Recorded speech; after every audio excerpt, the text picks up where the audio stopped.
Tu as plus de 50 ans et tu veux évaluer ta forme. Contrôler, bouger, rester souple, c'est essentiel, car vieillir réduit la mobilité. Nous allons donc faire 3 tests. Je suis curieux de voir tes résultats. Et bien sûr, je vais aussi te montrer les exercices qui te permettront d'améliorer considérablement la mobilité de certaines zones de ton corps. Assieds-toi, lève-toi rapidement, tu peux aussi t'allonger, puis tends ton bras gauche devant toi.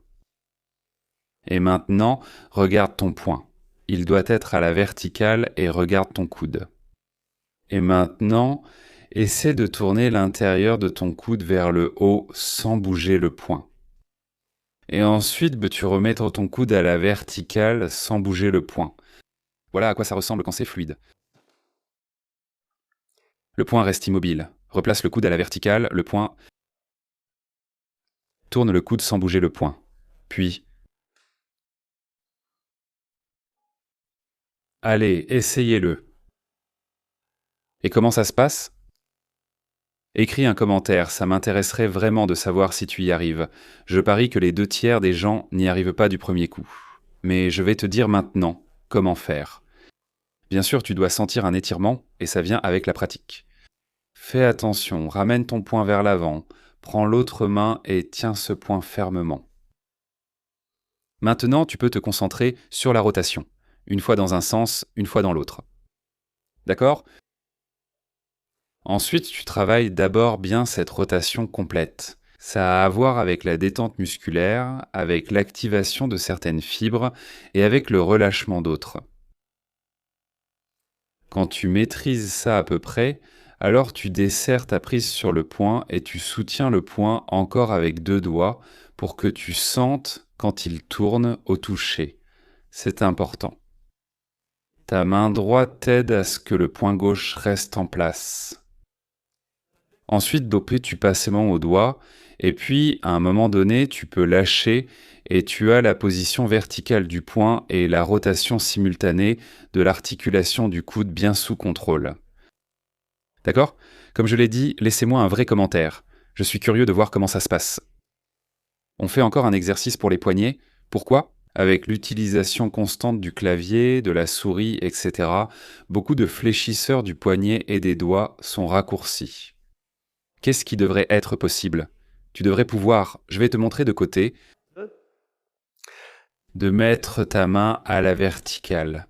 Tu devrais donc pouvoir former un angle droit entre ton avant-bras et ta paume ou tes doigts. Et que fait-on si tu n'y arrives pas ? Alors il faut s'entraîner. Alors on va sur le tapis et maintenant fais attention. Pour la main gauche, tu tournes maintenant. Ta main gauche aussi loin en arrière jusqu'à ce que le genou gauche soit pratiquement indiqué par les doigts. Et ça c'est important maintenant, tu restes avec le talon de la main, tu restes au sol. Et tu recules comme ça, jusqu'à ce que tu commences à sentir l'étirement ici. Oui, ici tu sens l'étirement. Va là-dedans jusqu'à ce que tu sois à nouveau dans la zone qui reste encore supportable. Tu remarques qu'en attendant un peu, ça redescend et tu peux avancer plus loin. Fais-le 1 minute en augmentant progressivement. Et après cette minute, on ajoute notre renforcement musculaire, c'est-à-dire que tu appuies avec le bout des doigts, avec le bout du pouce, avec toute la paume de la main, tu appuies aussi fort que possible vers le bas, tu relâches, puis tu continues à aller plus loin dans l'étirement.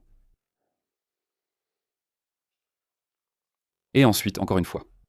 Tu appuies vraiment avec les doigts vers le bas, tu relâches et tu continues à aller plus loin dans l'étirement.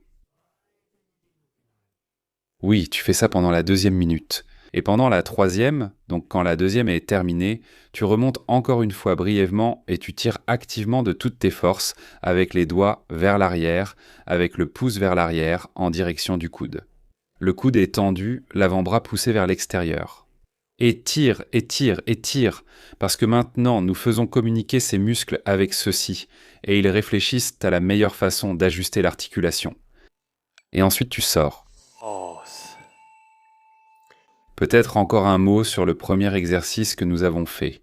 Et aussi sur celui-ci, tu peux sentir l'étirement. Déjà, beaucoup de choses se passent dans le cerveau. Mais ce contrôle, ce mouvement, pourquoi la plupart des gens n'y arrivent-ils plus? Ils n'y arrivent plus parce qu'ils ne le pratiquent pas. Que se passe-t-il lorsqu'on ne fait pas un mouvement?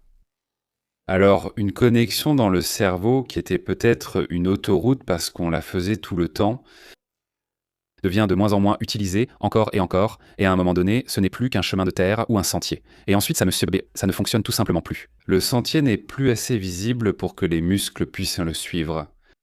Et puis, tu commences à t'entraîner. Alors, dans le cerveau, le sentier devient un chemin. Puis ça devient une petite route, une grande route, et finalement une autoroute. Et tu remarques à quelle vitesse ça va. Je suis sûr que tout à l'heure, quand on l'a fait, quand je t'ai montré comment on peut s'entraîner de façon contrôlée, ça a peut-être pris 30 secondes, 1 minute. Et les programmes étaient déjà de retour. Tu vois ainsi tout ce qui se passe dans le cerveau quand on s'entraîne un peu. Passons maintenant au 3e exercice. Nous allons nous lever. Et maintenant, nous allons prendre la jambe droite. Peut-être connais-tu une règle qui doit protéger l'articulation de la cheville et du genou. Elle dit « Ne plie pas le genou au-delà des orteils » si on trace une ligne verticale vers le bas. C'est presque une ligne verticale, on peut le dire ainsi. Je trouve que cette règle est totalement fausse car c'est le contraire qui est vrai. Je dirais que tu dois au moins pouvoir te pencher jusqu'ici. Et si possible, encore un peu plus loin que ça. Teste d'abord jusqu'où tu peux aller. Oui, tu arrives jusqu'à la moitié du dessus du pied, quand la ligne verticale descend ici, ou tu peux aller un peu plus loin vers l'avant, ou même pas jusque-là. Peu importe où tu es, retiens-le. Et maintenant, on va passer à la pratique. Va aussi loin que tu peux, jusqu'où tu arrives, mets tout le poids de ce côté. Tiens-toi peut-être à une chaise ou ailleurs. Et laisse-toi t'enfoncer de plus en plus. Tu peux aussi avancer le pied vers l'avant, alors ce sera peut-être un peu plus facile de le faire avec le poids. Seul le talon ne doit pas se soulever. D'accord? Alors va bien dans l'étirement. Pendant 1 minute. Et ensuite, tu appuies les orteils et l'avant-pied aussi fort que possible contre le sol. Appuie bien fort, fort, fort, fort. Relâche. Tu réalises peut-être que tu peux aller encore plus loin. Mais tu remarques aussi qu'à la cheville, il faut être prudent.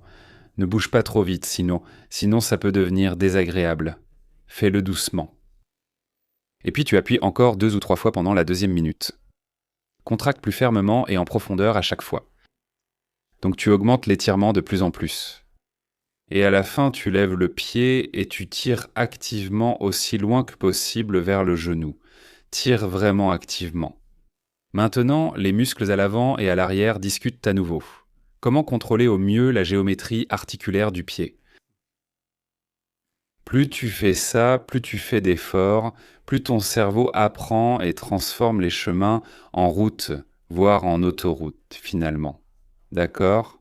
Alors va vraiment à fond dans l'étirement. Tu peux même relâcher un peu, puis y retourner.